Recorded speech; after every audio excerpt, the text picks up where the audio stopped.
Hello and welcome to the third appendix to the tutorial on writing your own operating system. So in this third appendix we will be looking at the IPv4 protocol. Before we had written a driver for this network chip that VirtualBox offers. We have a handler which is connected to that driver, and this handler basically looks at the 2 bytes starting at, so we are getting raw data from this. This object basically looks at the 2 bytes starting at offset 12, and depending on these 2 bytes, the data is then passed to the next handler, and we already have written the handler for this protocol number, the address resolution protocol, and today we will be implementing the handler for the protocol 800, the 0x800. So this is the IPv4 protocol, and this is quite similar to the Ethernet frame protocol itself in that it basically looks at a certain offset, in this case offset number 9, and depending on that, it just passes the data on to the next protocol. So why aren't these things directly attached to Ethernet frame? Well, Ethernet frame is more on a hardware level, and this is more on a software level. So this basically just says, hey, I have gotten something, just some raw data, and this thing decides, hey, is this really for me or is this for someone else? So should I keep it or should I keep it and process it, or should I discard it or maybe pass it on somewhere else? Okay, so again, the Wikipedia page about IPv4 is again very helpful. So there you will see again how such an IP message is structured. So we have 1 byte containing the version and the length of the header. Version and length.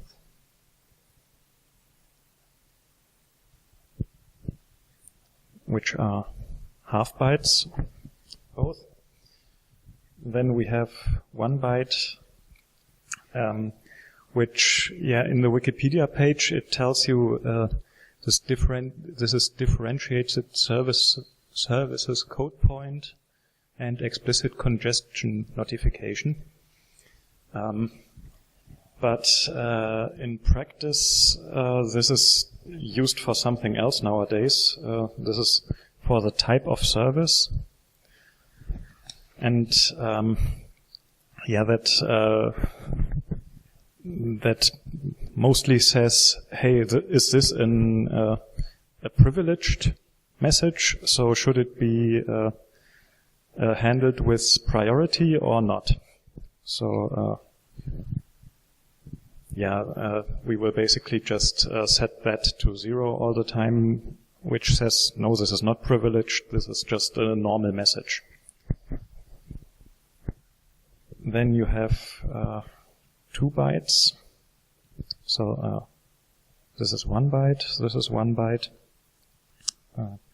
These are 2 bytes which tell us the length of the full message.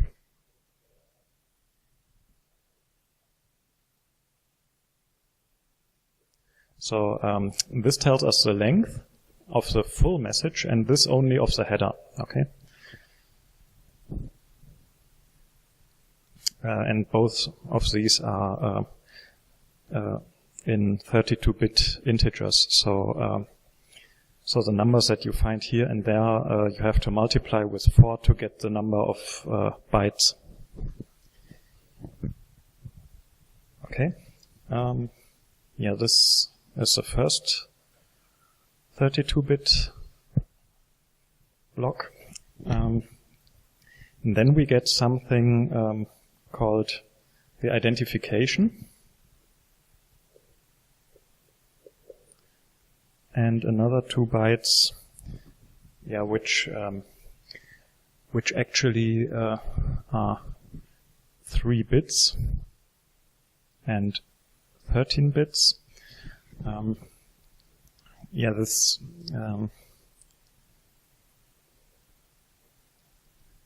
these 3 bits are for flags, and this is a fragment offset. And I'll explain what that is.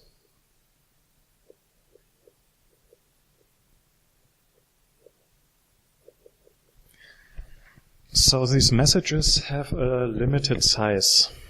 Okay, so Ethernet frames, what was it? Somewhere around 2 kilobytes is the maximum size of an Ethernet frame. So if you want to send something that is larger than 2 kilobytes, then you have to send multiple frames. And yeah, this is really for identifying these fragments. Okay, so you have to send multiple fragments of the message, and each individual fragment might arrive in the wrong order, or this I don't know, this is the purpose of this is to sort out which messages belong together and in which order. But to my knowledge, this isn't really used in practice. So because TCP has its own ways and UDP has its own ways, and ICMP is small enough. So TCP and UDP both have their own ways of identifying what belongs together and in which order.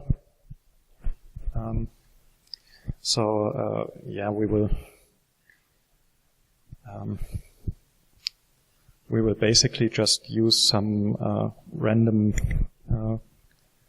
number for this, and we will always say, we will be sending small packets only, so we will basically say we don't fragment, and we only send the fragment at offset 0. Okay? So we will only work with small messages, so we don't have to deal with this stuff anyways. Okay, then after that we have 1 byte called time to live, TTL. Is a very common short term for time to live. Then the protocol.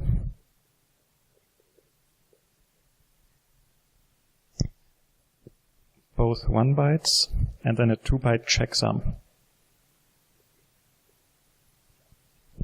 Okay, so the protocol, that's this number. 1 for ICMP, 6 for TCP, and 17 for UDP, and you will find a list of these numbers easily on the internet. So I'm not going into that. So this is really this number that we use for distinguishing where to pass this. The time to live. The time to live is an interesting thing because you don't want these messages to circle around forever, right? So if you send it, you either want it to arrive or be discarded at some time. Because in theory it could happen that if you didn't have this time to live, that the message is passed back and forth between two gateways, and this is what this time to live is for. Actually, it at first this was really used as a time value, but over time it has developed that this time to live, every hop that, a message can go through multiple machines, right? And every machine it goes to decreases this time to live by 1. And when it arrives 0, the message is discarded. Okay, and that just makes sure that the message isn't circulating forever. Okay, and this is actually how the traceroute program finds out the root of a packet. You know, when you traceroute an IP, it just sets this value, I think, to 1, and then it gets a notification. Okay, so this message has only gone to this point, because this is the point where this has reached 0. So then you apparently get an answer saying, yeah, I have dropped this. And after that, it sends another message, but with a 2.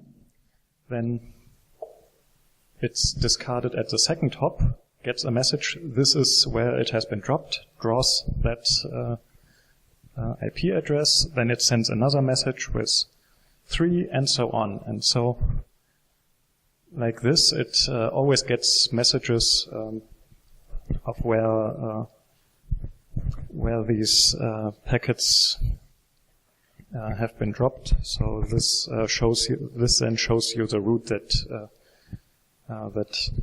your messages are going. Okay. Okay, and then there's a checksum here, which is only a checksum for the header, not the full message. The computation of this checksum is a bit, it's a bit unnecessarily complicated, I think, in my opinion. But, the Wikipedia article about that checksum is quite good. So, it's basically just you basically just add all the 2-byte pairs, and then you basically just flip the bits. Okay, but then it does some more stuff if you have overflows in there. So. I'm just gonna show you the code, and that's not really hard. Okay, header checksum. Yeah, and then after that, you have 4 bytes for the source of the message, so the sender, and 4 bytes for the destination. Okay.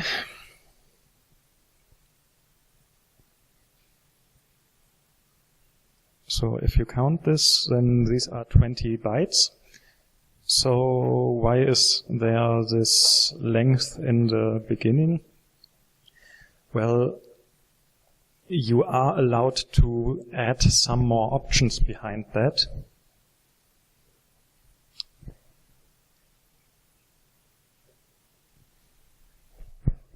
But I don't know these options very well, and you can look at the Wikipedia article on that, but to my knowledge, these options are basically unused. So there's almost no device, and these options, to my knowledge, are just unused nowadays.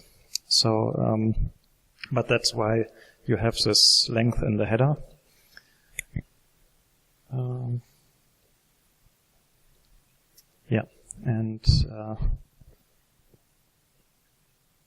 Okay.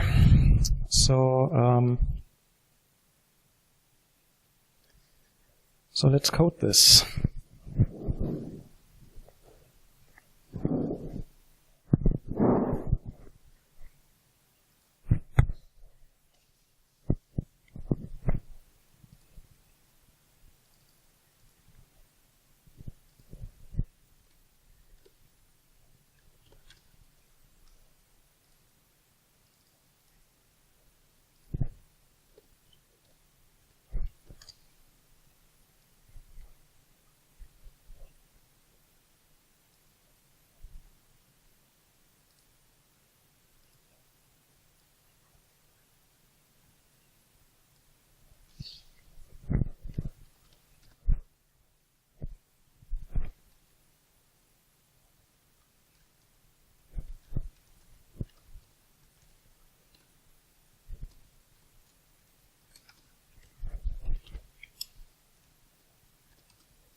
Okay, so as usual, I'm going to make a structure for such a data block.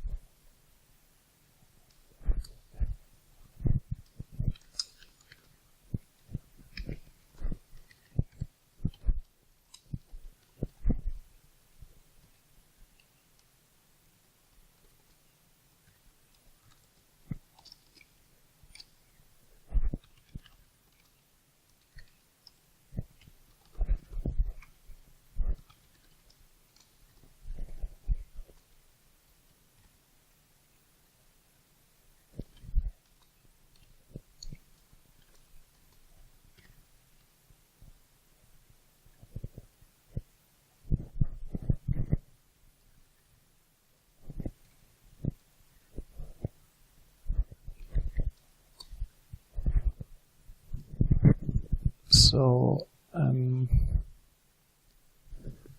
I put the length of the header here first, just because of the of big endian encoding.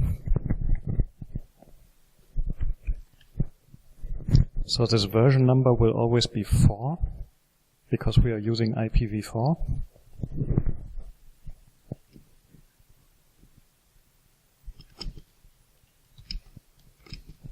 These are 4 bits always.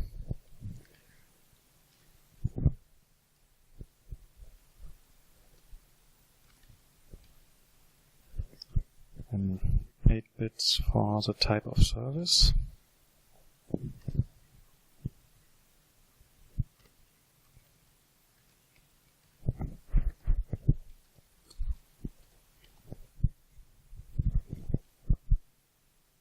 Total length.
Okay.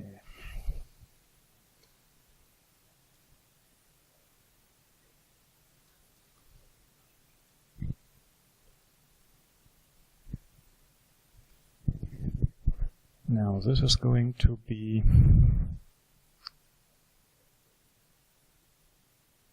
an Ether frame handler, because we are connecting it to the Ethernet frame provider.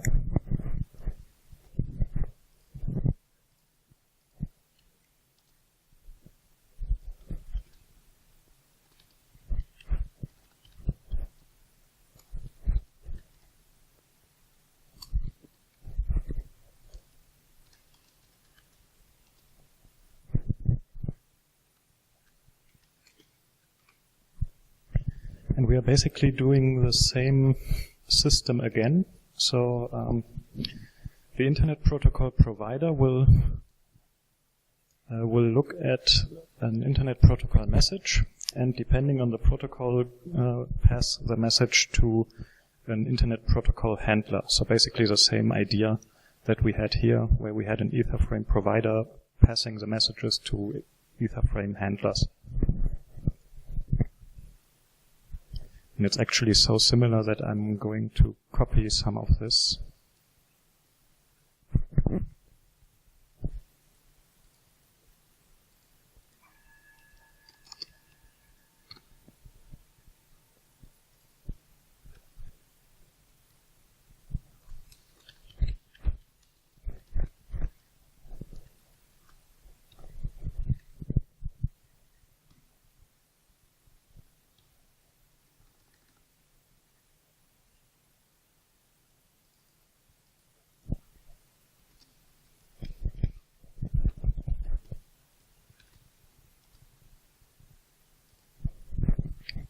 Now here we only have only 1 byte for the protocol of IPv4.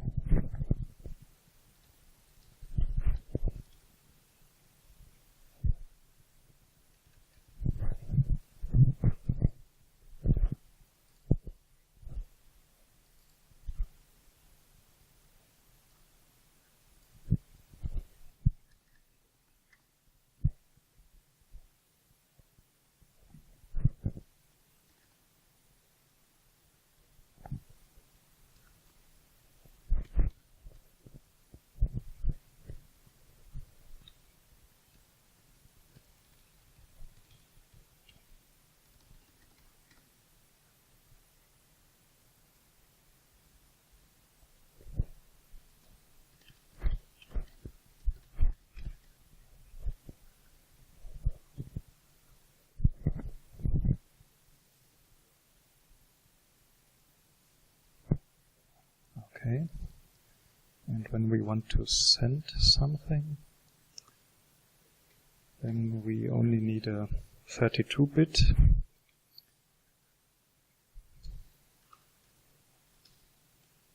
Integer now to identify the IP address.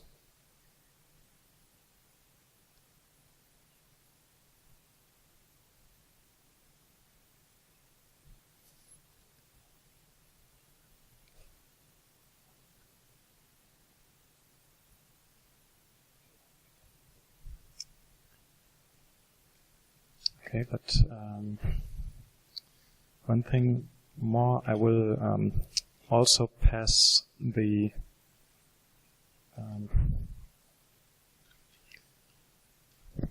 these values, the source IP and destination IP, I will also pass to the handler.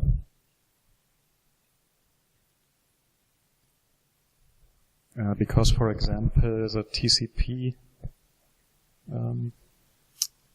handler uses these values. You know, you can have multiple connections to different IPs, but on the same port. So that's why you need these here.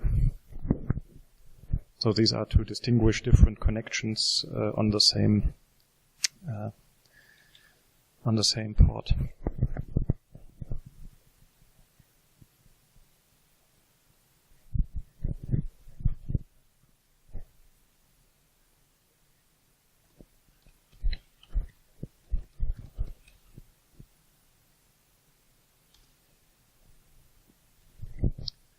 Okay. And for the provider, I will again copy some of this.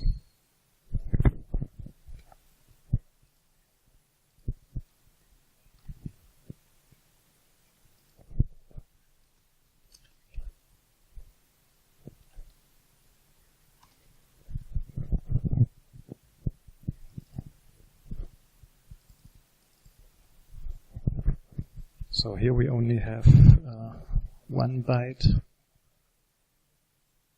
so we don't need that many handlers here.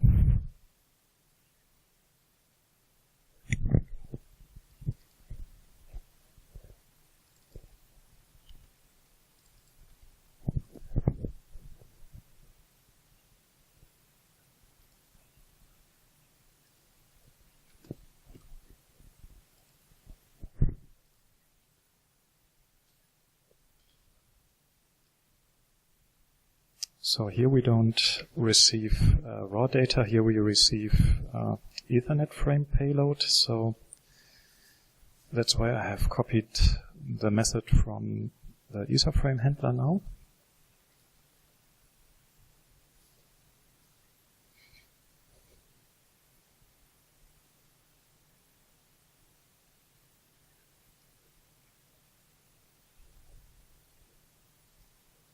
Okay, and when we send something,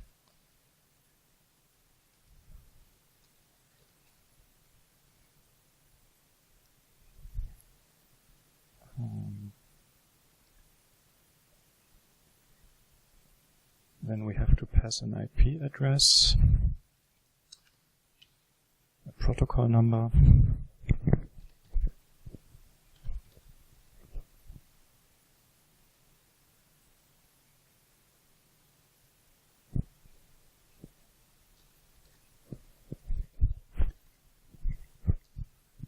and the data that we are sending. Okay. Now, we also need a way to get this checksum.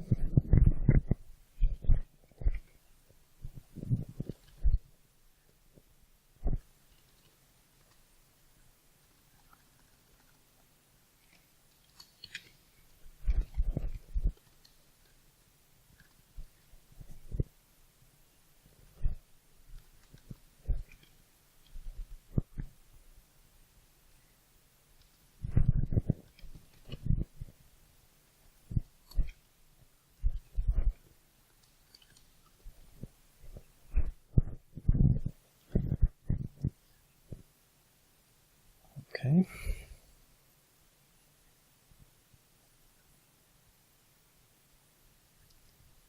Okay, so what do we need as parameters for the constructor?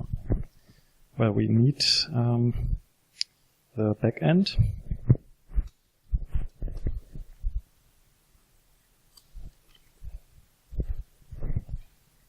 We pass that to the base constructor.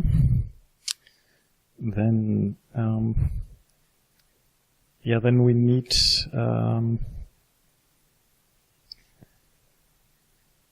a pointer to the ARP handler, because we need to talk to the ARP handler if we want to get a MAC address for an IP address. We want to use this resolve method here.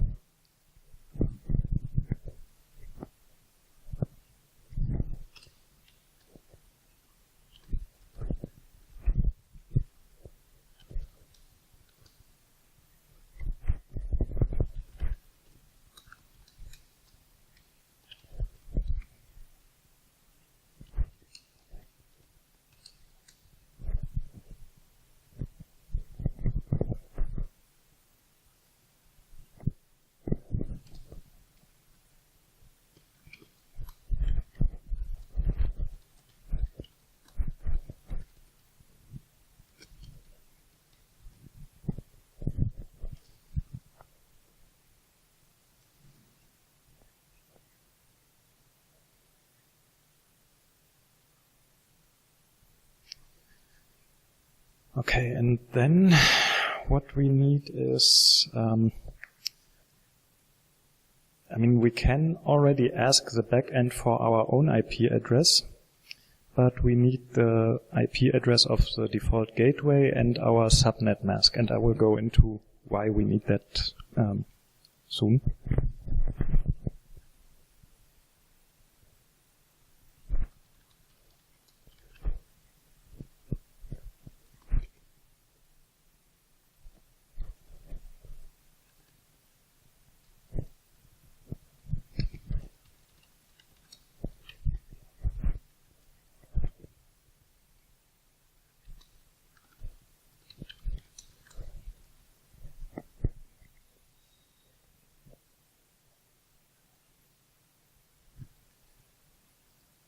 Okay.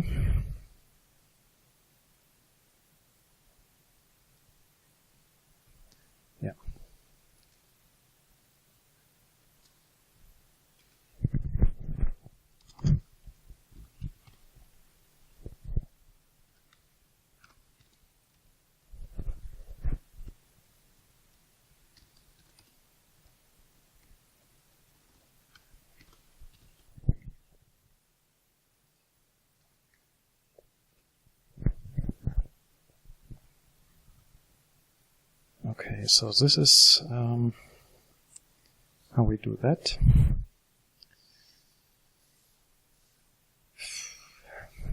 Now let's go into the CPP file.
Okay, so we will do it basically like here.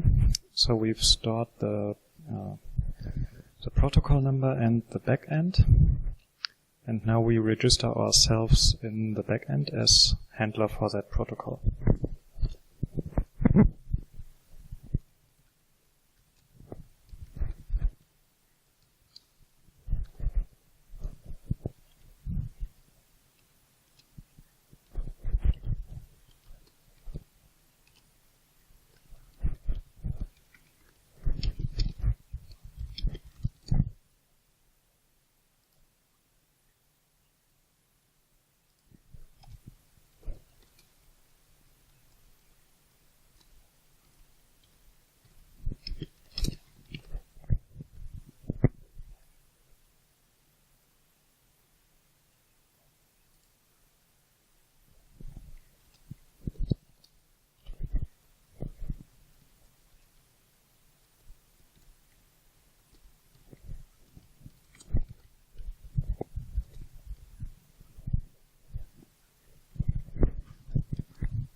So default behavior, as usual,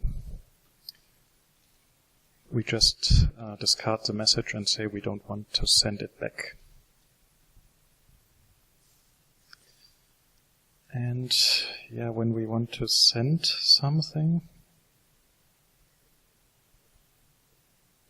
yeah, we just pass it to the backend.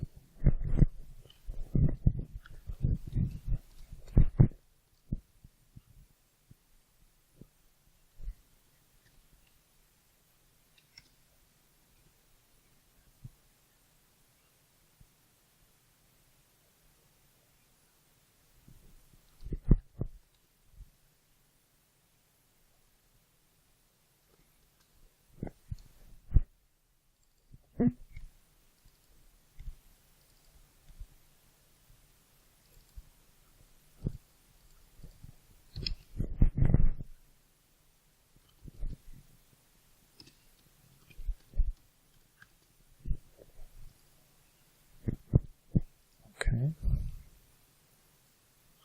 So this is for the handler.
Okay, so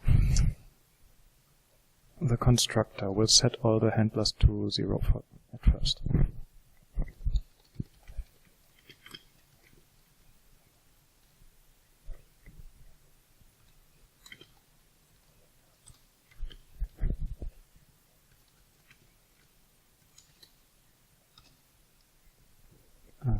It will also store the backend, the pointer to the address resolution protocol, the gateway IP, and subnet mask.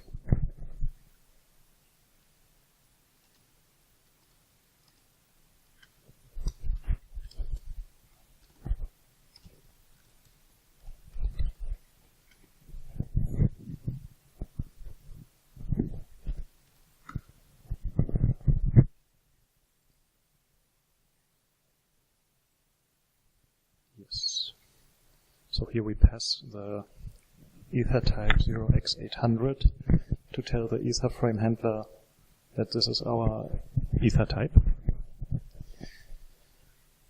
Okay, and now I will just store ARP, gateway IP, and subnet mask.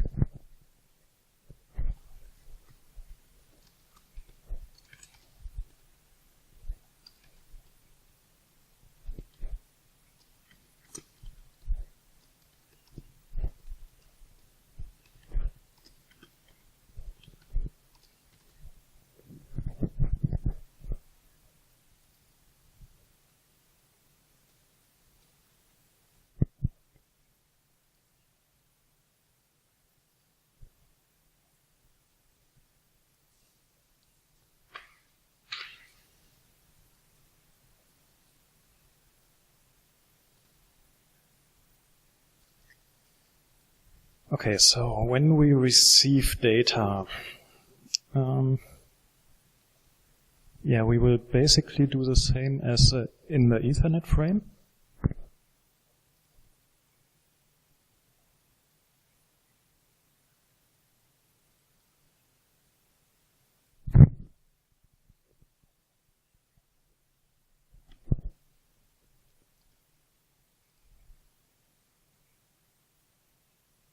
Actually, why aren't we checking the size here?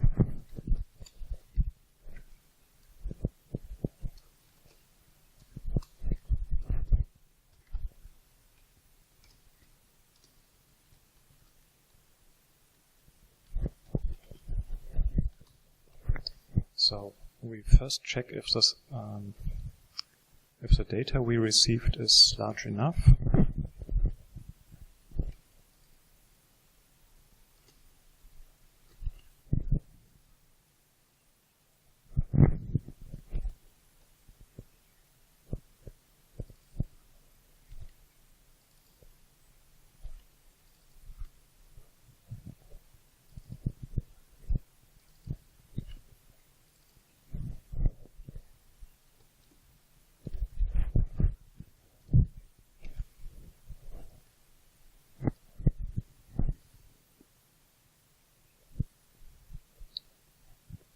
Then we overlay this message with this structure that we've written.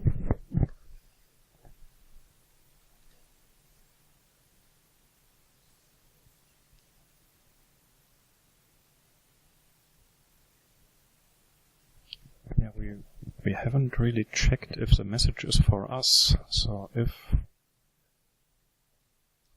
IP message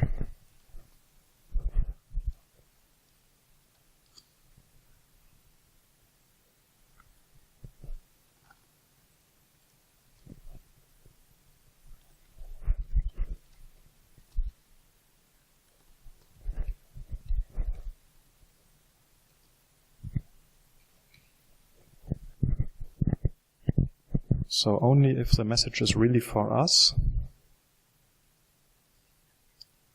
we look at the handlers.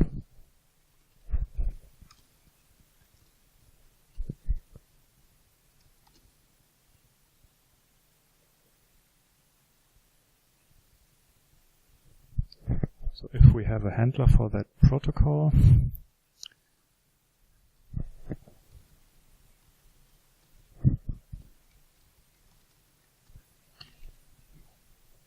then we call its handler method.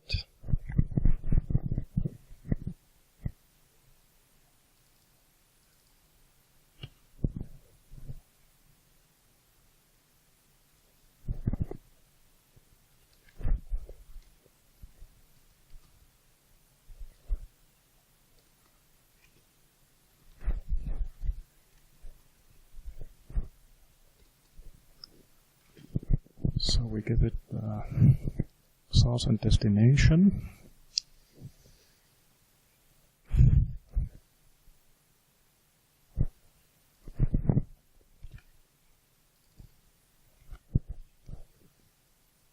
Then the data that we pass is the payload behind the frame, behind the header, but we don't actually know the size of the header because of these options that could be there. So what we have to do is, we don't add the size of the header. We add the content of this header length.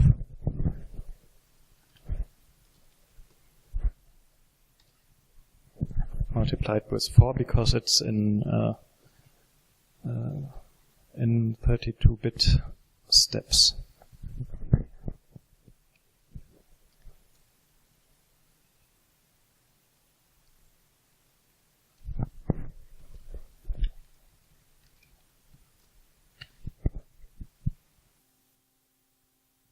Hey everyone, I'm cutting this video right now and I don't like interrupting it like that, but I just realized that I made a real huge mistake here, and normally I would just put some text over it, but this is such a huge mistake, and I didn't really catch this mistake in a later video where it really caused trouble. So that's why I'm cutting this in here, although I don't like it. The problem is that here in this line, I basically pass the complete Ethernet frame to the next level. Okay, but the thing is that the IP message can be shorter than the Ethernet frame, and the stuff behind it is just garbage.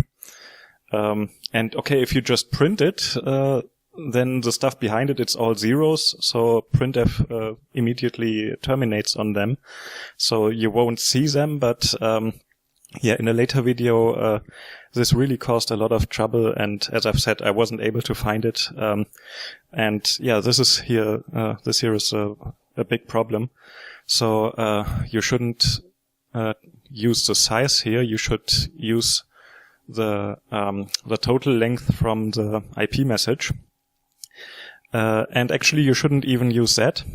The thing is normally you would say, okay, an IP message is inside an Ethernet frame, so it must be shorter than the Ethernet frame, right? But the Heartbleed attack uses a ping with a fake total length in the header, and that causes, before this error was fixed in the major operating systems, it worked like this. They sent you a ping with a fake length, a much too large length, and that caused them to just send back not only the ping, but a lot of data behind it, and that could include passwords that you just entered. I mean, this is somewhere inside the network code, so it's probable that you catch something that you've sent over the network, like a password on HTTP stuff. So because of that, you shouldn't use the total length from the IP message. You should, in fact, use the minimum of the length that the IP message tells you it had.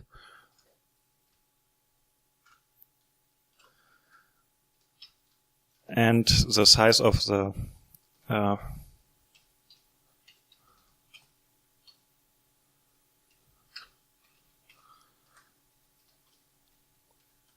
Ethernet frame, so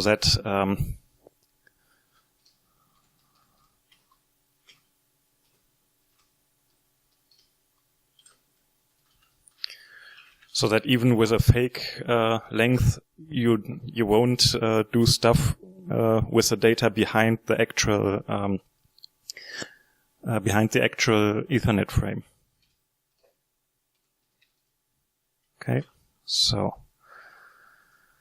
Okay, so yeah, so this is fixed now, and now let's get back to the original video. Bye. Okay, so now we have passed it to the handler.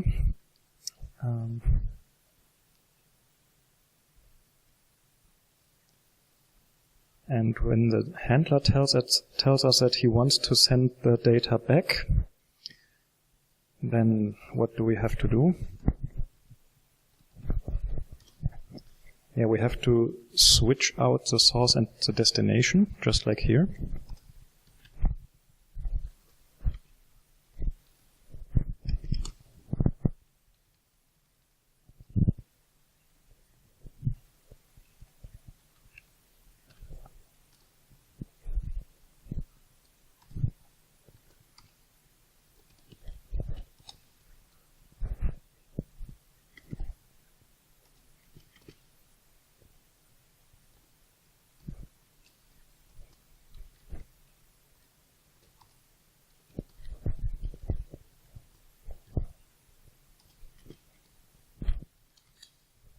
So this is the same thing that we did before. So we just switch out the source and the destination of the message.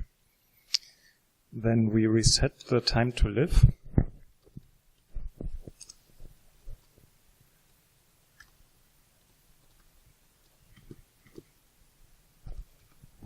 To something like 64 steps. And yeah, when we have now changed the header, and because of that, we have to update the checksum. I think if we didn't change the time to live, I think the checksum should stay the same, and we wouldn't have to recalculate it. But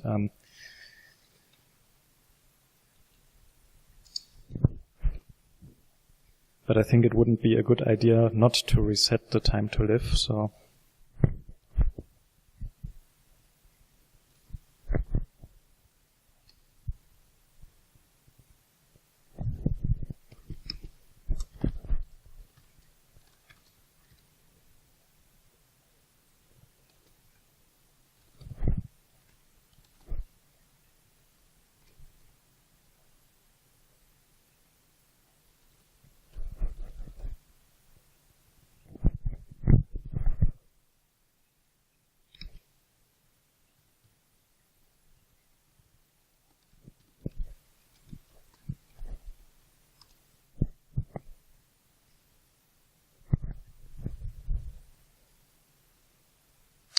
Okay. So by the way, this checksum, there are protocols which allow you to just set the checksum to 0, and then if the checksum is 0, they don't check if the checksum is correct.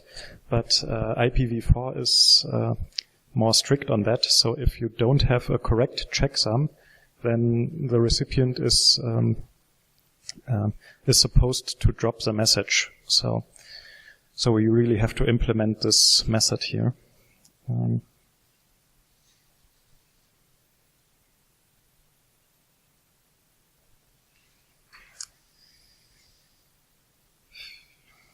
Okay, but first I will implement this send method.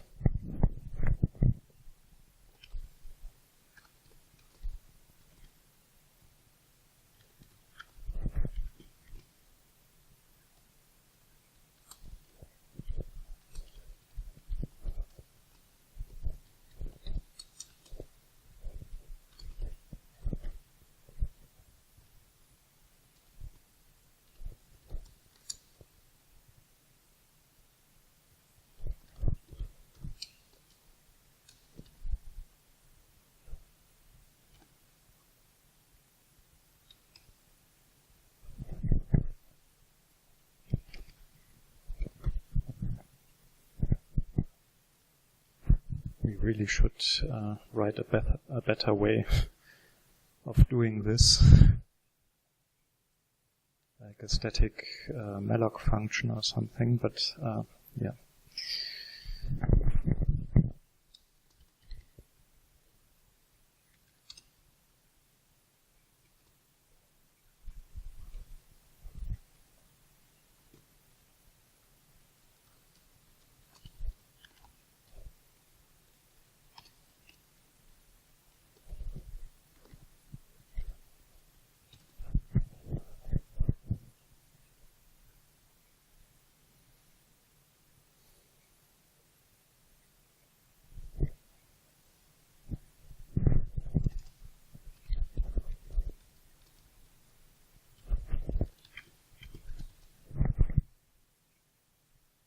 So we set the version to 4 because it's IPv4.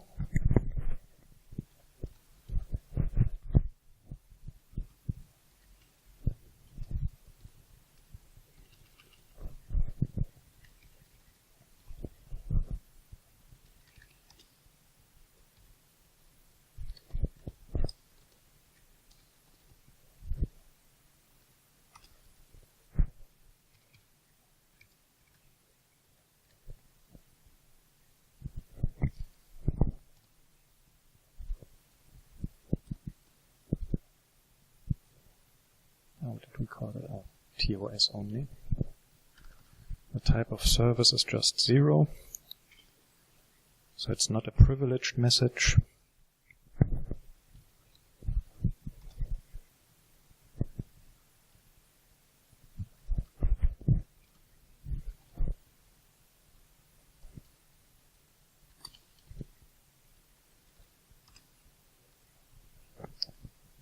Okay. So now we have set the total length, but the problem is this is a big endian value, so we need to switch the bytes.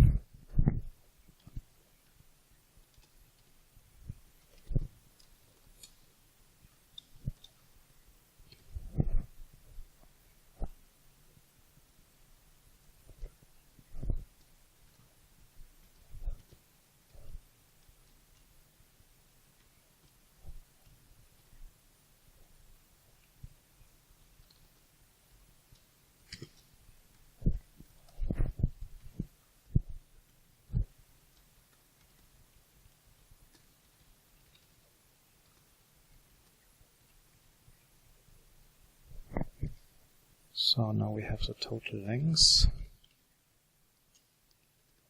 Yeah, as I've said, I'll just set the identification to some random number.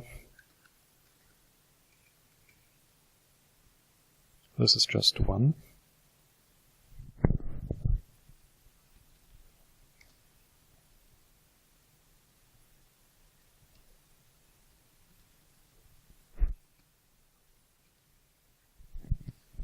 So this has, the message is not fragmented.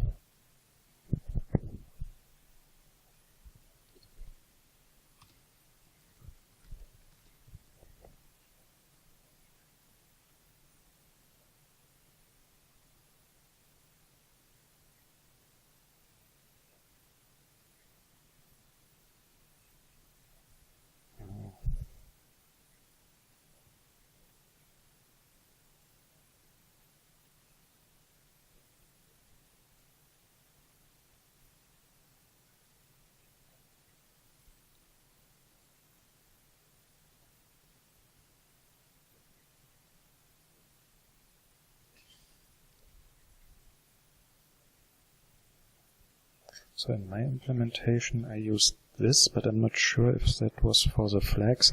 I'll just make it the way I did it in my implementation.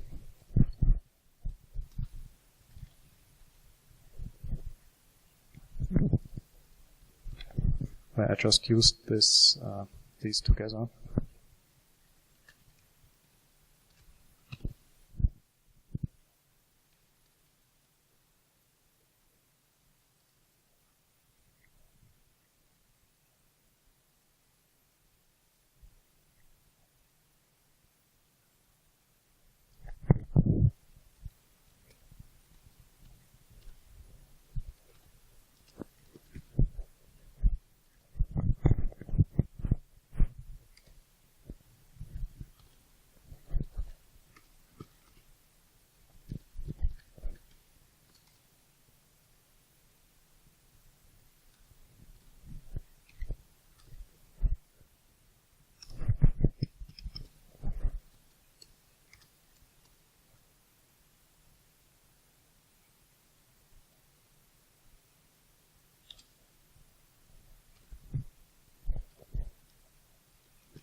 Okay.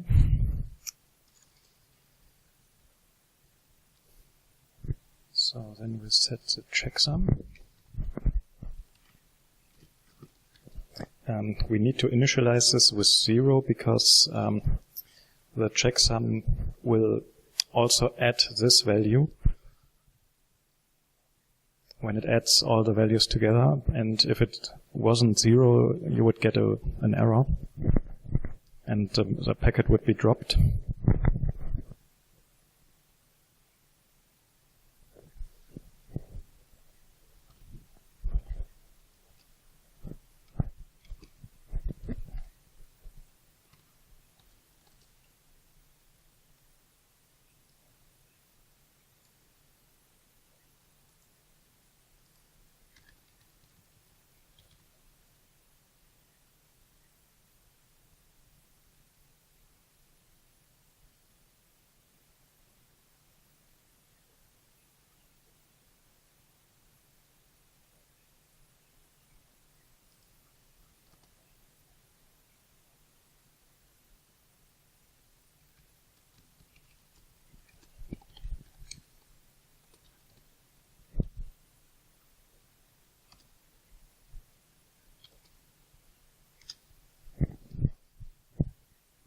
Okay.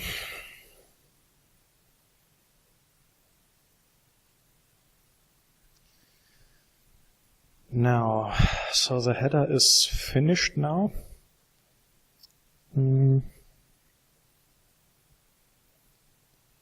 So now I'm going to copy the message that we are supposed to send.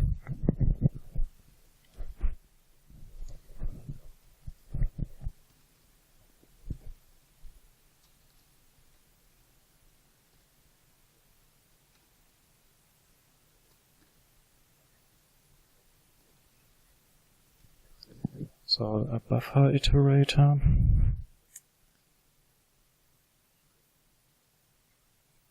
And the data iterator.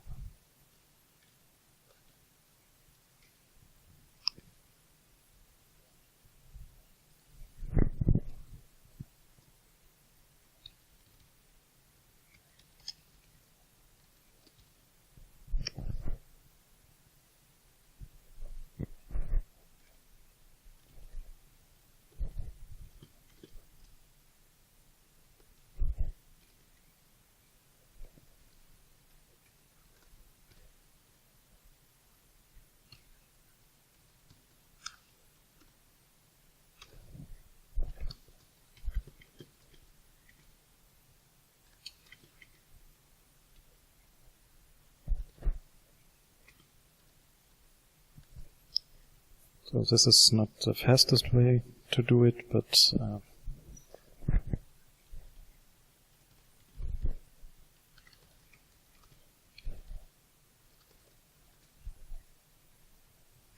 so here I now copy the data from this data to the area behind the buffer.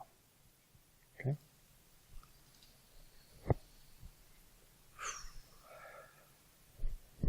So now the IP message is complete, and we give it to the back end.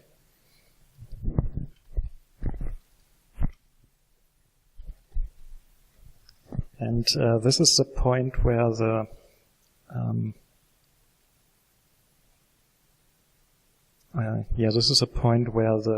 subnet mask and default gateway come into play. So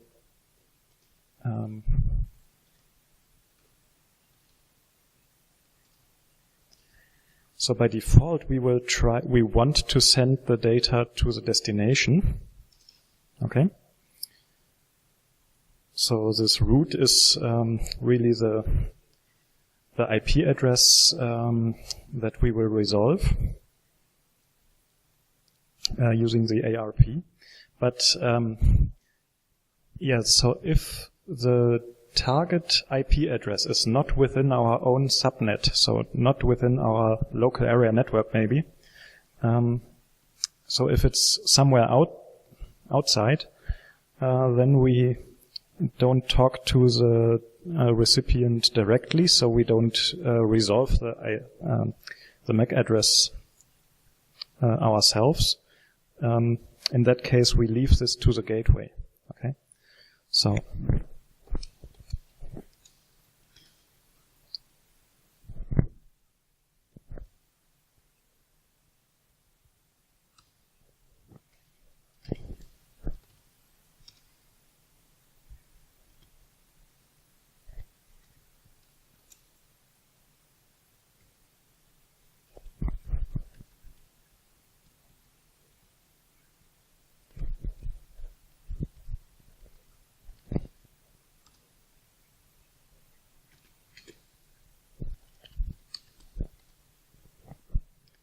So this is how we determine if the recipient is in the same local area network as ourselves. So you can have a small local area network, and one of the machines is the gateway that talks to the internet for you.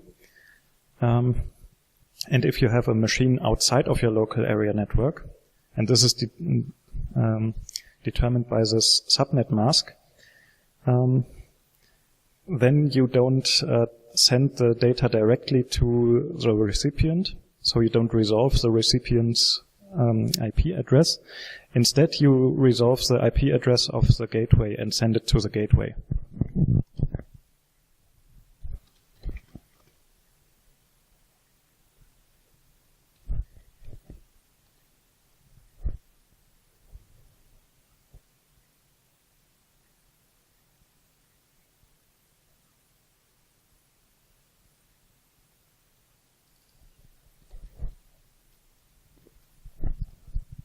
Okay.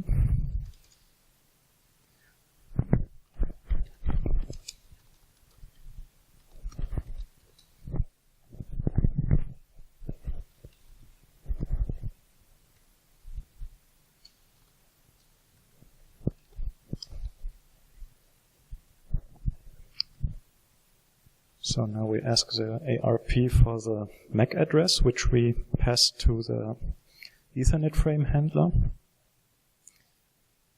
As I've said before, this is actually a pretty bad idea because we have this loop here, and if we are offline, then we will never receive this message that that puts the result into our cache, and then the result will always stay the broadcast address, and then this loop never terminates.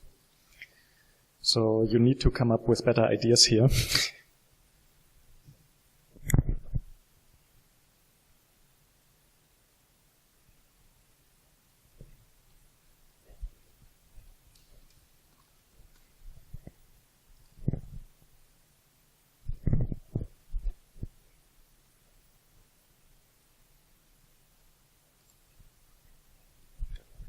So our own ether type, which is just the 0x800, but in big endian.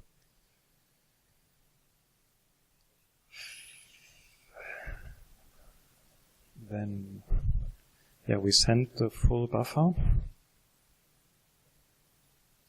and the full buffer has size this.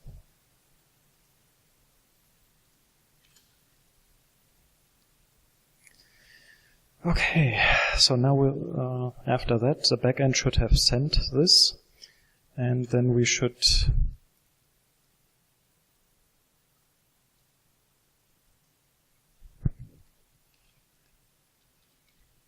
free this data again.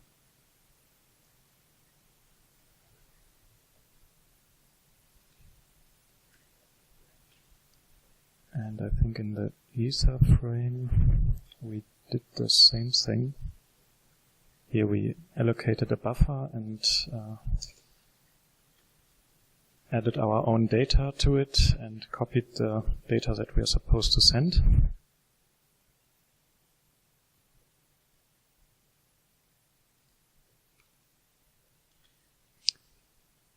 Okay.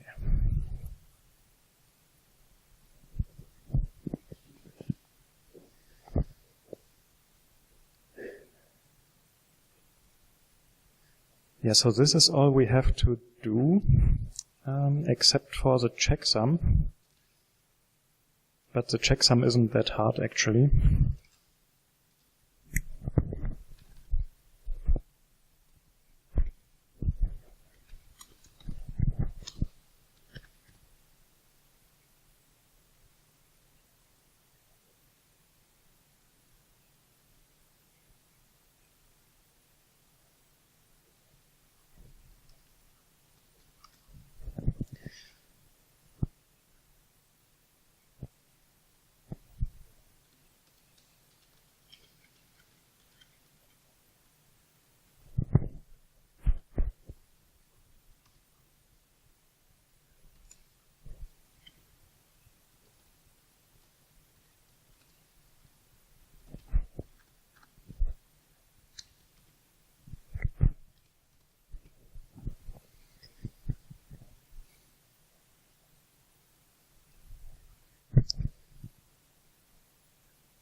So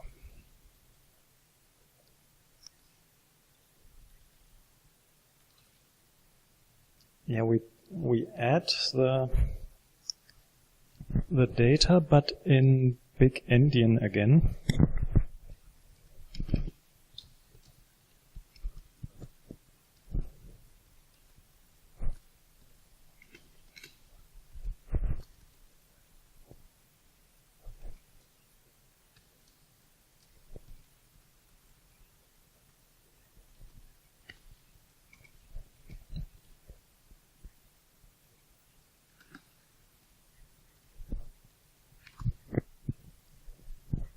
So now we've added that in big endian.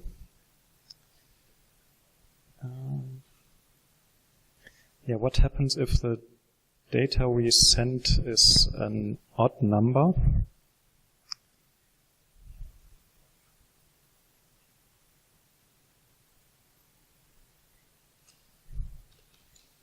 Then there would be 1 byte left at the end.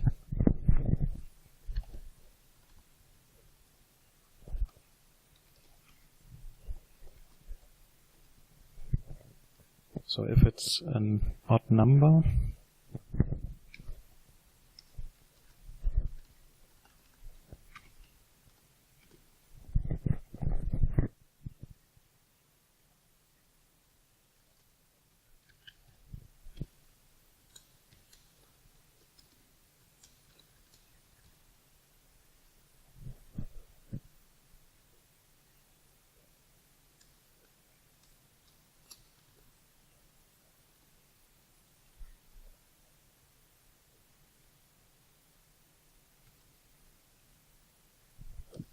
okay, so what I'm doing is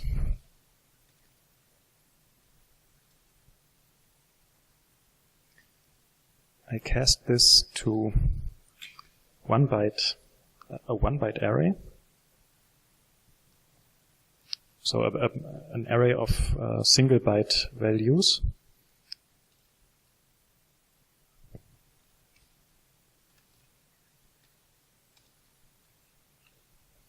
Then I take the last one of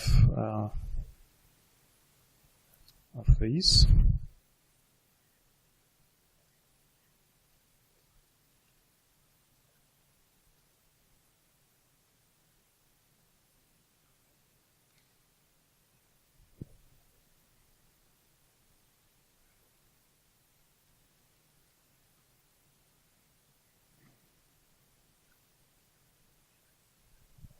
So this is the last one of these.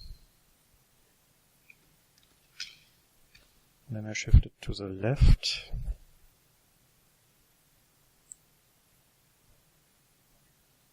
Yeah, because big endian again.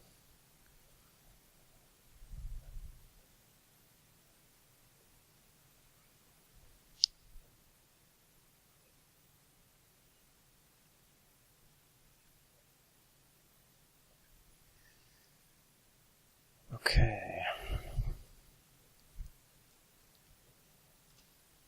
Looks strange actually, because if we convert this to big endian all the time, then this last thing. Yeah, whatever.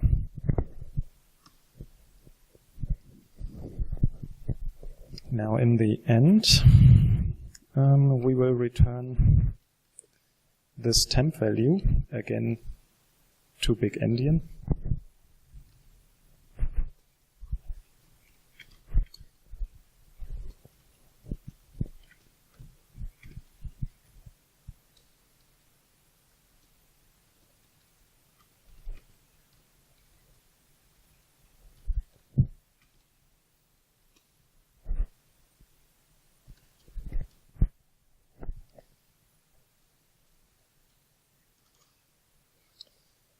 But in between there is, this is a strange convention.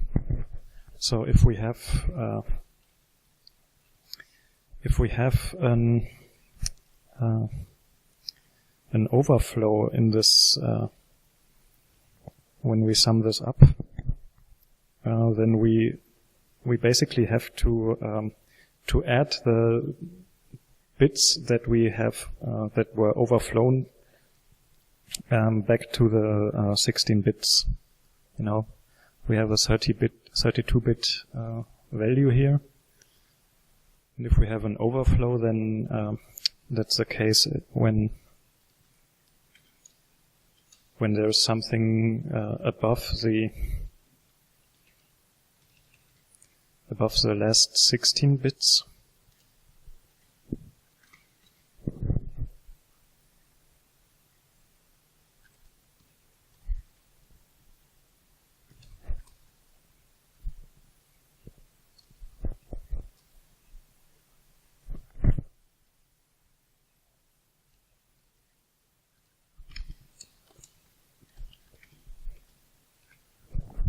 Okay, so we take the overflown bits and just add them to the last ones, and we do this until the first 16 bits are all 0.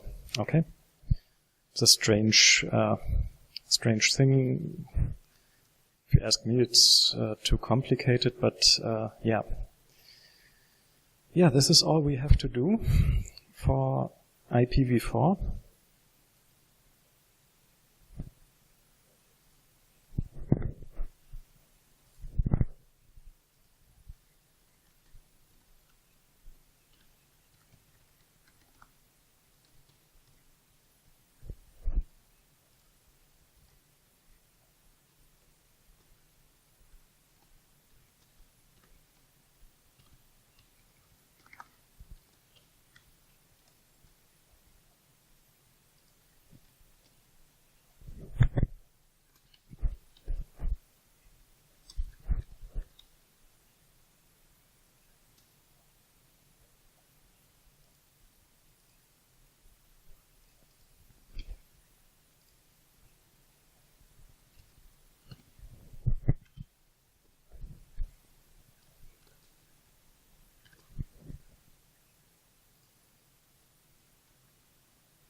Okay, and the subnet mask is basically the same thing.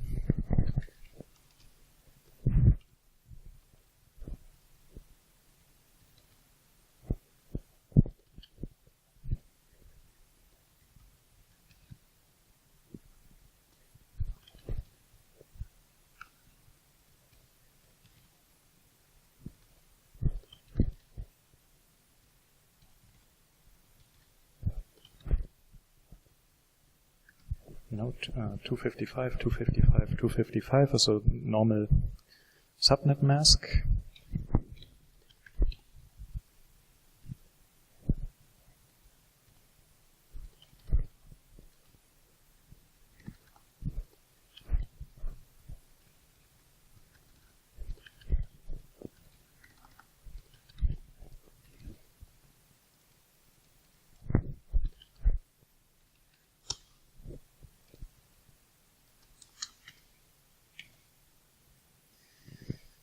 Okay, yeah. Let's see. So we can kick out this ARP resolve because the IPv4 will resolve the gateway address anyways when we send something.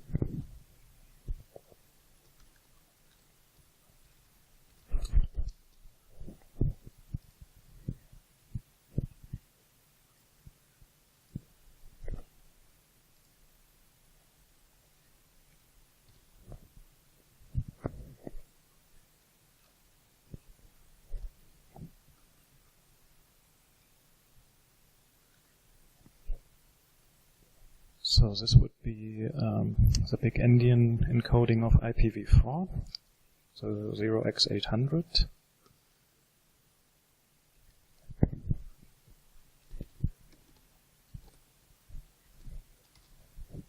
So we want to send something to the gateway using IPv4.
So I think this is,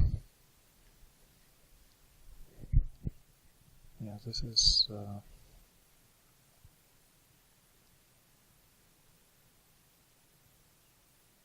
the ARP request, and here we get the ARP response. Okay, so I found the problem. The situation was that I didn't make these on-raw data received methods virtual. So, actually nowhere, neither here nor there, and also not here. So, so when I derived classes from them and overrode those methods, it just didn't work. So the AMD actually, when it tried to pass the data to the raw data handler, it actually sent it to this base class raw data handler, which just returned false. So you could see the data, because here in this receive method, here you the data was printed, but so it was printed, but it wasn't passed through the chain to the handlers. Okay, so now I made them virtual, and now when I run this,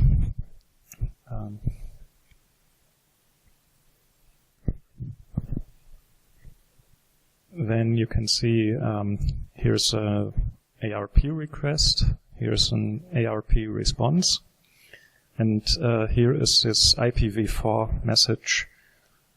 As you can see here, we have type 800 instead of 806 that we had before. And here's the IPv4 message. 4.5 is the version and the length. 0 is the type of service. Length 1A is 26, I think. Does that make sense? Yeah, 20. The header has size 20, and we send foobar, which has size 6. So 26 makes sense.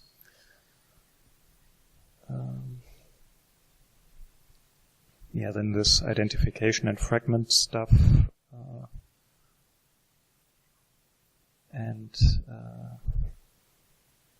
This seems to be the IP address. Recipient is 10.02.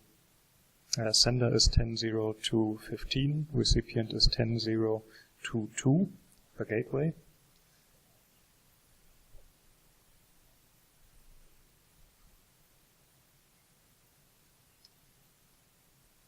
And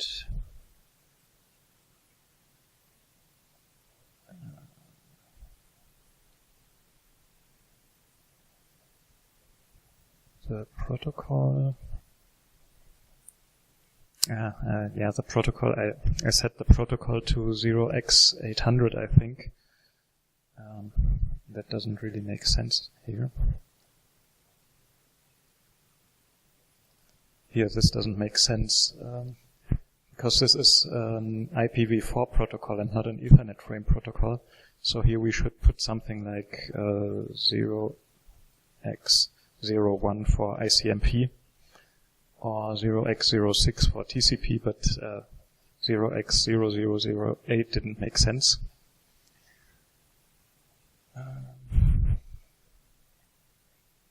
40 is the time to live. This is a protocol, IP address, and this 66, 6F, this is the foobar. So, the ASCII codes, you see, 6F6F must be the small o, because we have two of them.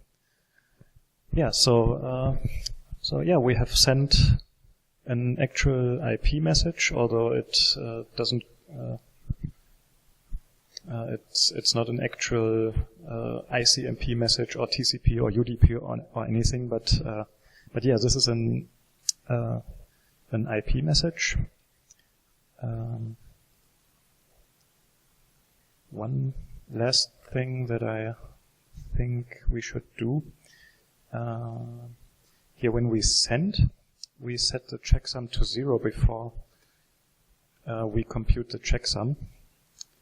And here we didn't do that beforehand, so I think we should do that, because otherwise we might get false checksums. Although I have run this code and it worked, but whatever.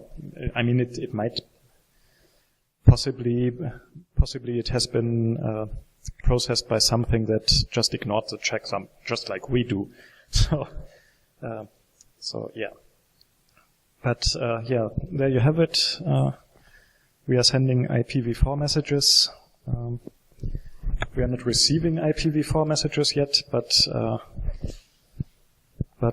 we will do this next time.